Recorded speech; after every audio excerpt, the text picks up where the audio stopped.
más, más pequeño. Entonces, ese es un perfil, digamos, es un estudio más simplificado, ¿sí? No quiere decir de que no realicemos todos los estudios que conlleva eh, el ciclo de vida, digamos, toda la parte de preinversión. Sí hacemos el diagnóstico, el estudio de mercado y todo, pero es un estudio más sencillo. Un estudio a nivel de prefactibilidad y a nivel de factibilidad, pues son estudios que por lo regular ya son subcontratados por las unidades ejecutoras. Entonces, en ese sentido, eh, sí hay estudios que se ingresan al sistema, pero la proporción es mucho, mucho menor. Ya estos estudios son subcontratados por la unidad ejecutora, ¿sí? Pensemos en un estudio de mercado, ¿sí? Y que este estudio de mercado pues necesite ciertas variables que no las podemos conseguir con información de carácter secundario, por ejemplo, con algún análisis histórico o que se pueda tener de alguna estadística oficial. Entonces, en ese sentido, pues pensemos en que se podría levantar un censo, ¿sí? Para determinar el grado de aceptación de un bien o servicio, ¿sí? Y pensemos en que el área de influencia del proyecto pues es muy grande, entonces ahí ya necesitamos subcontratarlo, entonces ya no es un estudio a nivel de perfil, sino a nivel de prefactibilidad. Y entre la prefactibilidad y la factibilidad, pues también estamos hablando un poco de diseños finales, ¿sí? También por lo regular, a nivel de perfil, de una vez en la práctica, acá en el país, pues de una vez se incorporan los diseños. Sin embargo, digamos, siguiendo la teoría, ¿sí? Del deber ser, ¿sí? Tanto a nivel de prefactibilidad como factibilidad, pues vamos a tener a nivel de prefactibilidad unos diseños preliminares, ¿sí? Para llegar finalmente a los diseños finales, ¿sí? De ahí el tema de que muchas veces se dice estudio de prefactibilidad y diseño final para la construcción de un polideportivo, etcétera, por ejemplo, ¿va? Entonces, pues quería arrancar con esta parte para que vayamos comprendiendo estas diferencias.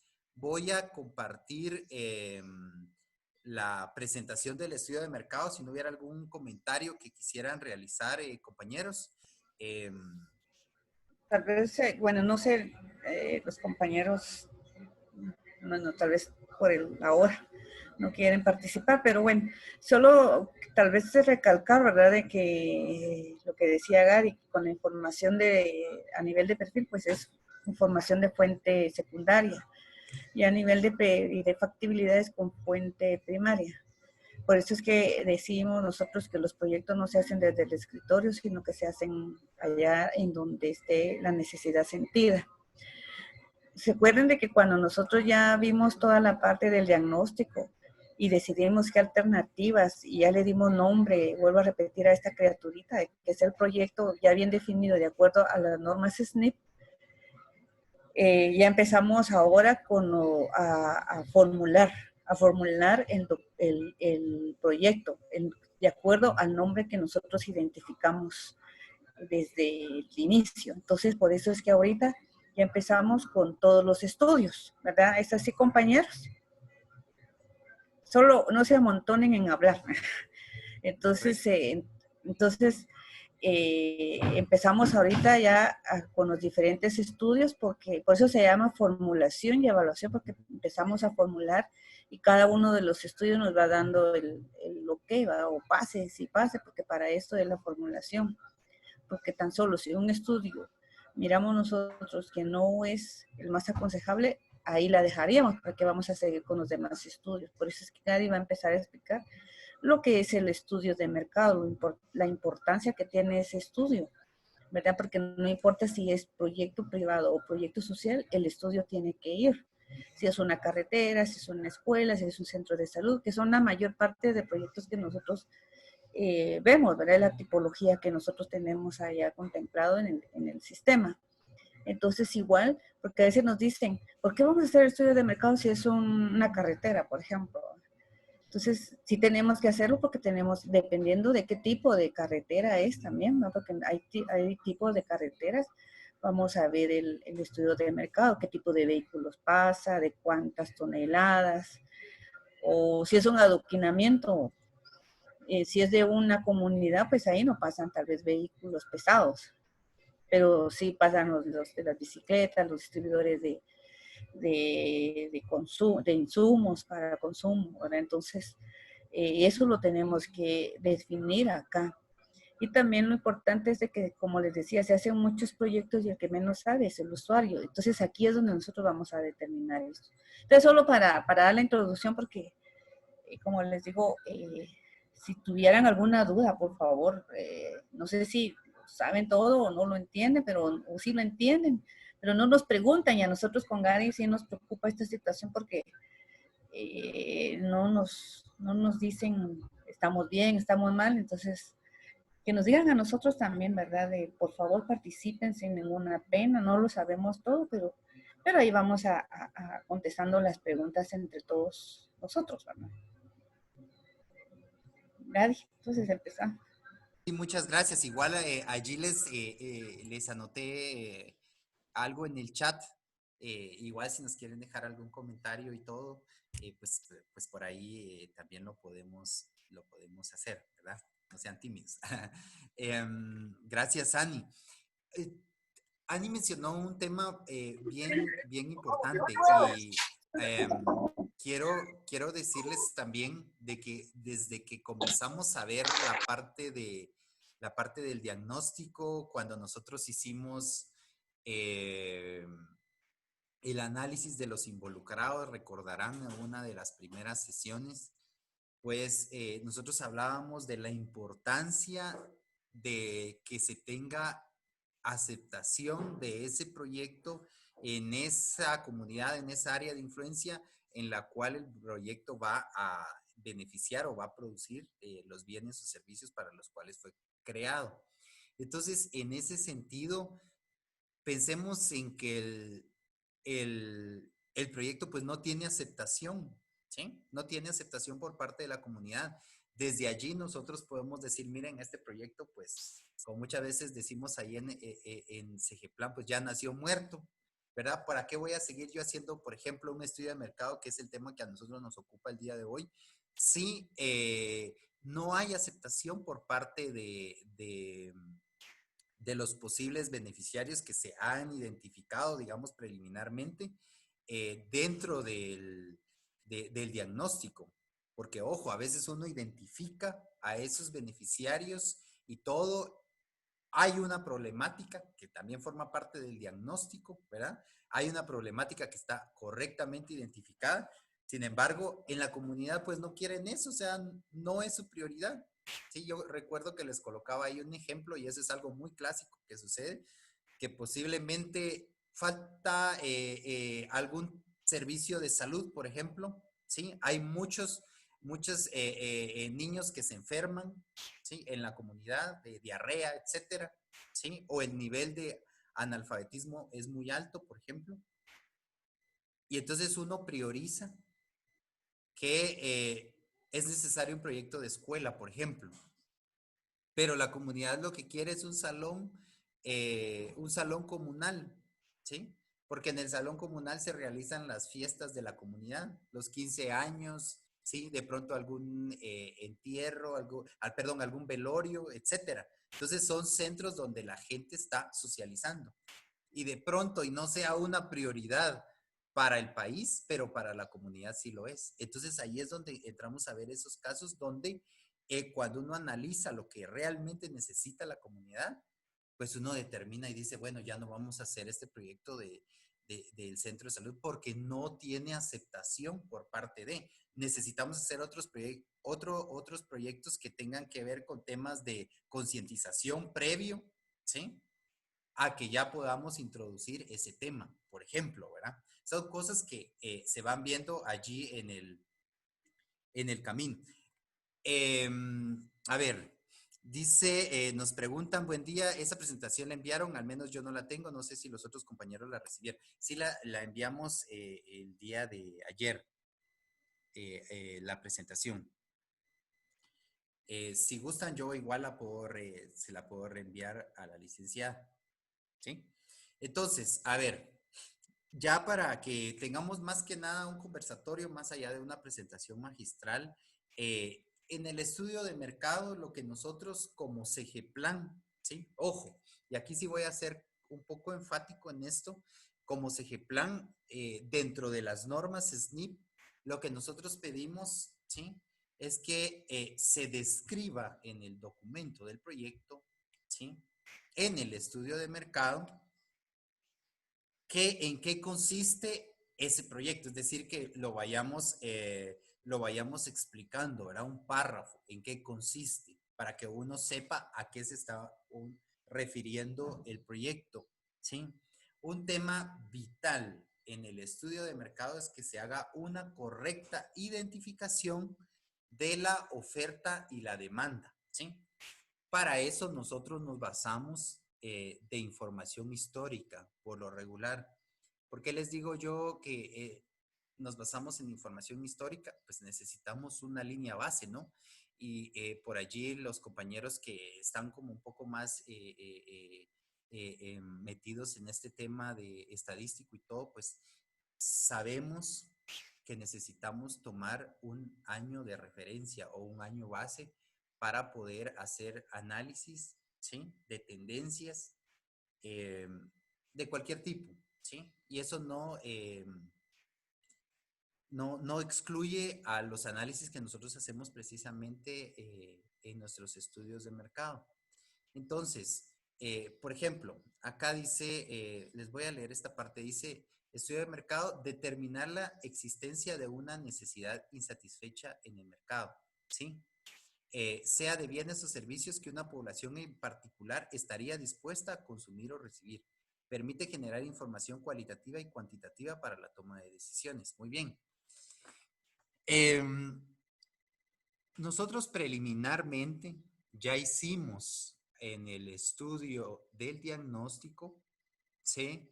Un ejercicio para ver que exista esa necesidad, ¿sí? Esa necesidad insatisfecha, ¿verdad? De pronto y todavía no hemos llegado a esta parte, ¿no? Donde ya comenzamos a analizar un poco los números, ¿sí? Cuantitativa. Y en base a esto, pues ya nosotros vamos trabajando, ¿sí? Aquí también volvemos a hacer un paréntesis y decimos, bueno, ¿está dispuesta la población, ¿sí?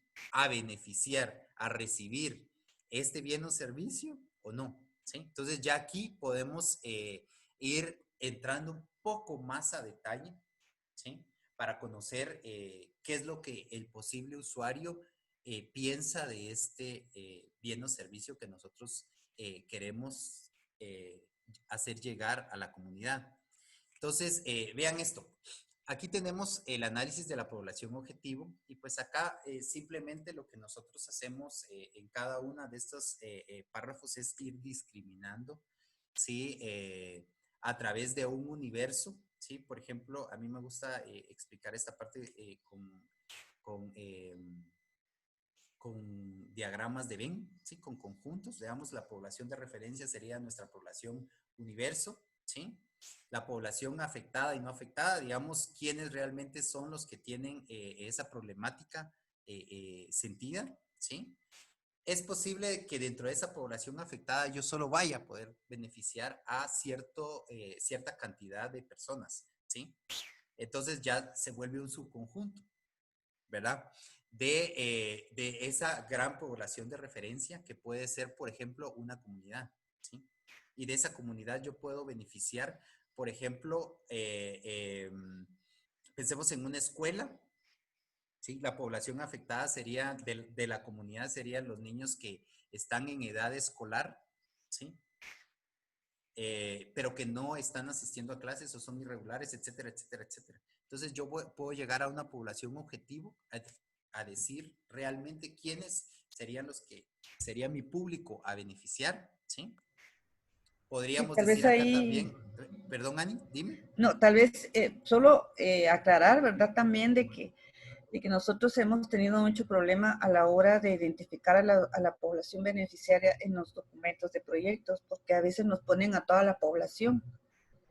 Entonces, cuando se pide un análisis o el señor presidente pide un análisis por ejemplo, con todo lo que se ha dado a los consejos de desarrollo, por ejemplo, y dice que quiero ver los beneficiarios y aparecen casi 14 millones de beneficiarios, toda la población, y a veces no es así porque no se sabe distinguir bien la población objetivo, porque nuestra población objetivo vienen siendo los beneficiarios directos.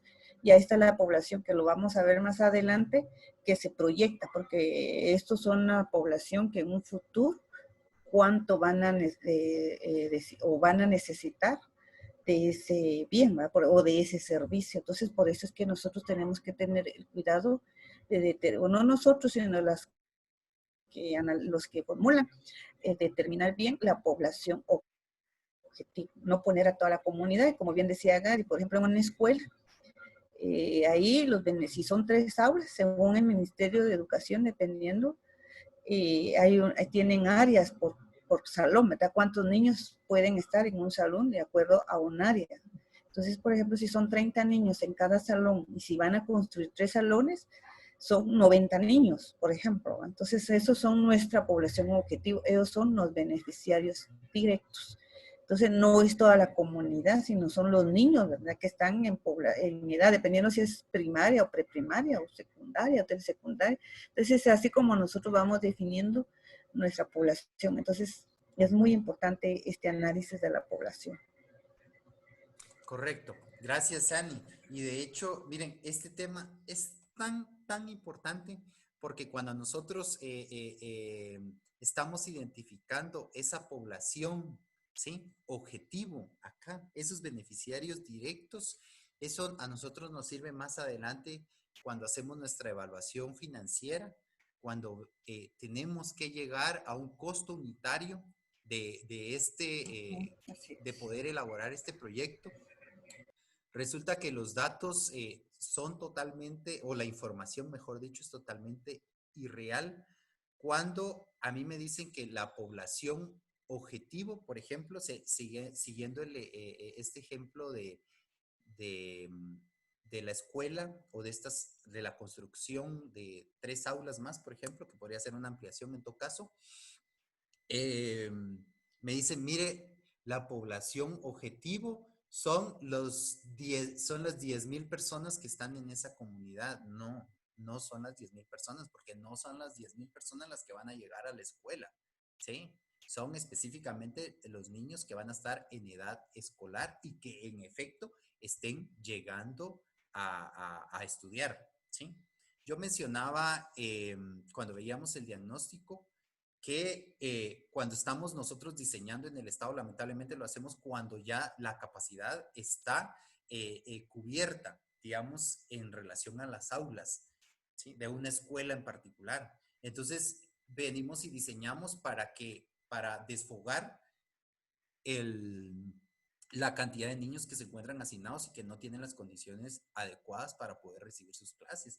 Pero uno realmente debería de diseñar para más tiempo. Y esa es una de las grandes debilidades que hay. Y por allí también, ¿sí? Es un tema que de pronto y genera un poco de comentarios por parte de las unidades ejecutoras en el sentido que a nosotros nos han dicho, miren, por ejemplo, lo que sucede es que no podemos hacerlo tanto porque si no nos pueden decir al momento que alguien nos venga y nos haga alguna revisión, ¿sí? Que estamos sobredimensionando el proyecto. Pero, por ejemplo, esto es de pensar en futuro, ¿sí? De pensar en cuánto va a crecer la población y para eso tenemos una tasa de crecimiento. Toda esta información es de dominio público, tenemos información en el INE, tenemos información de los estudiantes en el sistema del Ministerio de Salud, ¿sí? Por niveles, inclusive por capacidades especiales que pudieran tener los niños. Todo eso a nosotros nos ayuda al momento del diseño, ¿sí? Por ejemplo, si es necesario dejar, se me fue ahorita estas, a ver, para que los niños, por ejemplo, si hay un niño que está en silla de ruedas, no me ayuden, pueda llegar a su salón de clases, ¿sí? Es decir, no solo necesitamos gradas, sino necesitamos Rampas. Rampas, ¿no? una rampa, gracias Ani, una Ujú. rampa Ram- que le sí, permita hay al que pensar en estudiante los poder llegar. discapacitados. Correcto. Entonces, todo ese tipo de cosas se deben de considerar.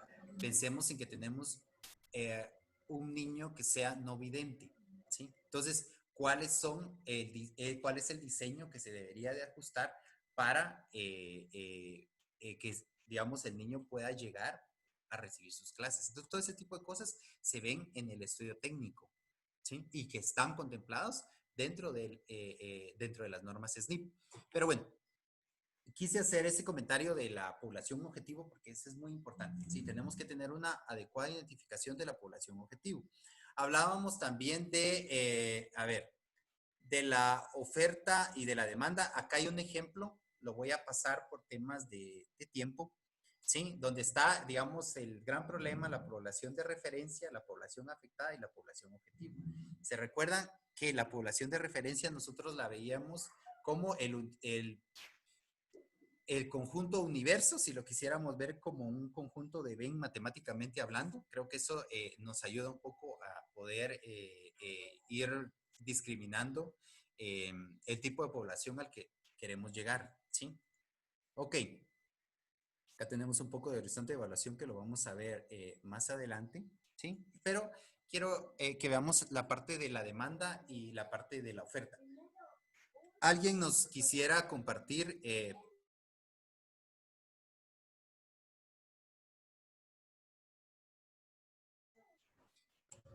Se perdió el permítame un audio. momentito, perdón, permítame un momento. Ya, listo, disculpen.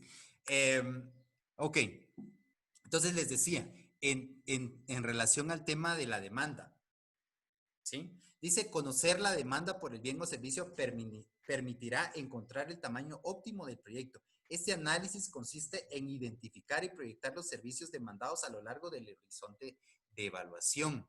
A ver, yo quisiera que pudiéramos eh, analizar un poco esta parte de encontrar el tamaño óptimo. ¿Qué realmente es la demanda? ¿Sí? ¿Qué realmente es la demanda en un proyecto? ¿Sí? Alguien que me quisiera apoyar, ¿sí? Con alguna idea, qué es lo que comprenden, o de pronto tenemos por acá algún mercadólogo que nos termine de aterrizar en el tema. Yo les agradecería Muy buena muchísimo. pregunta, perdón. Sí, yo les decía de que en el análisis de la demanda, ¿sí? Acá dice, conocer la demanda por el bien o servicio permitirá encontrar el tamaño óptimo del proyecto. A ver, ¿a qué se refiere el tamaño óptimo del proyecto? O sea, ¿qué es la demanda? ¿Qué es el tamaño óptimo del proyecto? ¿Sí? Esto es vital para el estudio de mercado. Mire, yo le quisiera dar un ejemplo, pero lo voy a mezclar con otro tema. Sí. La Gracias. mayoría de proyectos que he visto tienen que ver con infraestructura. ¿Correcto? Y uno dice, bueno, vamos a hacer un edificio de tantos niveles, etcétera, etcétera. Ujú. Pero la idea es que ese edificio no llenarlo hoy y no pensar en el futuro.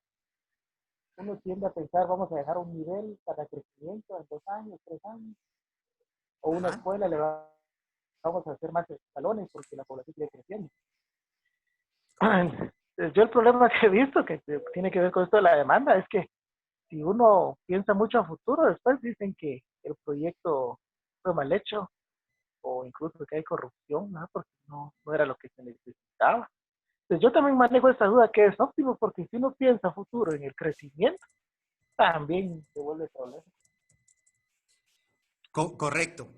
Para responder a esta parte, voy a hacer uso cuando nosotros estamos determinando la demanda, vemos cuál ha sido el comportamiento histórico. Y por eso hablábamos de tomar un año de referencia, un año base, ¿sí?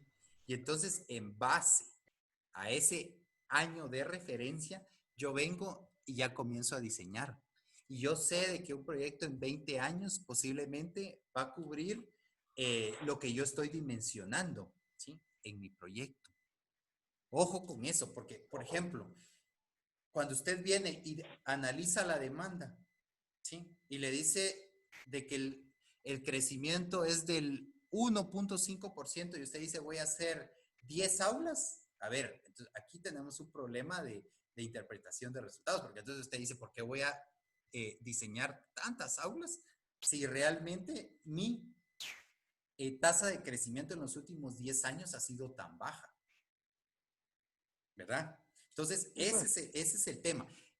Yo también hacía la consulta del tamaño óptimo del proyecto. Entonces, cuando decimos el tamaño óptimo del proyecto, aquí lo que estamos diciendo es, bueno, yo voy a venir y voy a decir de que mi proyecto, por ejemplo, pensemos en que el estándar de aulas sea de 30 estudiantes por salón, y estoy diseñando o proponiendo cuatro aulas, ¿sí?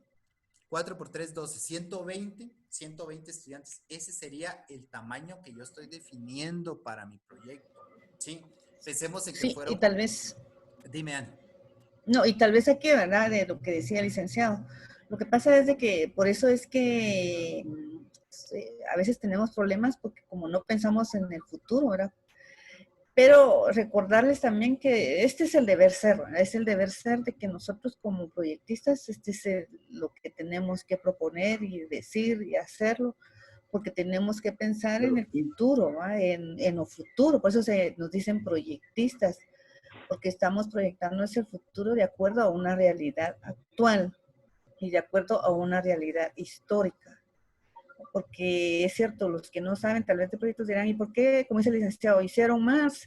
¿Y por qué dirán se gastó más? Y no, porque estamos pensando en que posiblemente el análisis histórico nos determinó de que por no hacer eso, colapsó, por ejemplo, los servicios de salud, miremoslo ahorita, ¿verdad? Nunca pensamos que hubiera tanto, bueno, o que pudiera suceder lo que está pasando ahorita, pero inclusive antes de que pasara lo que está ahorita, el sistema de salud pues viene de un sistema que está colapsado. Entonces, ¿por qué? Porque nunca se pensó en un futuro, ¿verdad? Entonces, eso es lo que pasa, pero tal vez aclarar aquí que es el deber ser, ¿verdad? De que ese es el debería de ser para no tener problemas, porque con los proyectos es para resolver problemas y no ir creando más problemas. Pero sí tiene razón el licenciado. Gracias, Ani, muy amable.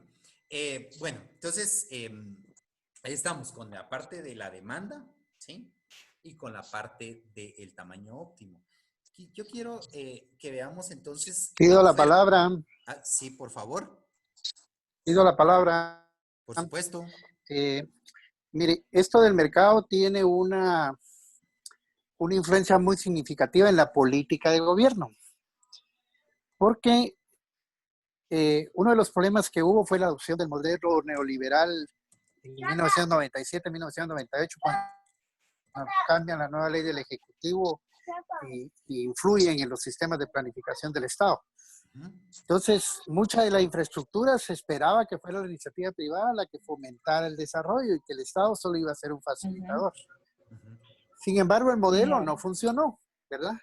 Entonces, mucha de la crisis que nosotros estamos teniendo ahorita fue por una mala previsión. O sea, sí previeron, porque según ellos que la iniciativa privada se iba a dar abasto para atender a la población y que la población iba a tener suficientes ingresos para poderla pagar. Ciertamente tenemos un montón de edificios privados nosotros enormes, pero la población no puede accesar a eso porque sencillamente no caminó el modelo como debe ser. Entonces, está influyendo eso porque en el Ministerio de Agricultura hicimos muchos salones de usos múltiples, muchos sistemas de riego y en algunos casos se convirtieron en elefantes blancos. En otros casos se tuvo que utilizar para otra cuestión, pero esa era la política, ¿verdad? Entonces, el mercado está condicionado por la política, ¿verdad? Y no es la política en sí partidista, sino que la política de gobierno, la política que adopte en un momento dado el Estado, hacia dónde debe de ir la infraestructura. Sí, correcto, licenciado, gracias. De hecho, comentarle que usted tiene razón en ese parámetro. Nosotros hablábamos al inicio del curso y preguntábamos qué es factible y qué es viable. ¿Sí? Nosotros ahorita estamos pues facilitándoles una parte netamente técnica, ¿verdad? yo entiendo que muchos proyectos, tal como usted lo estaba mencionando, que no fueron, que digamos se construyeron en su momento y que no funcionaron, ¿sí? Precisamente, usted acaba de tocar un punto álgido, ¿sí? Y en el cual muchas veces nosotros como técnicos no tenemos esa injerencia, ¿sí? Usted puede venir y decir, miren, este proyecto que usted mencionaba del Ministerio de Agricultura, si yo mal no estoy, no va a funcionar, pero usted llega hasta ahí, técnicamente, ¿sí? Ya, si políticamente se dan las condiciones y los recursos, el proyecto se hace. Y como dijo usted, hay un montón de elefantes que están allí inoperantes, ¿sí? Hay muchísimos casos de esos, ¿sí? Usted dice, ¿por qué el proyecto sí se dio? ¿Por qué se hizo? ¿Verdad?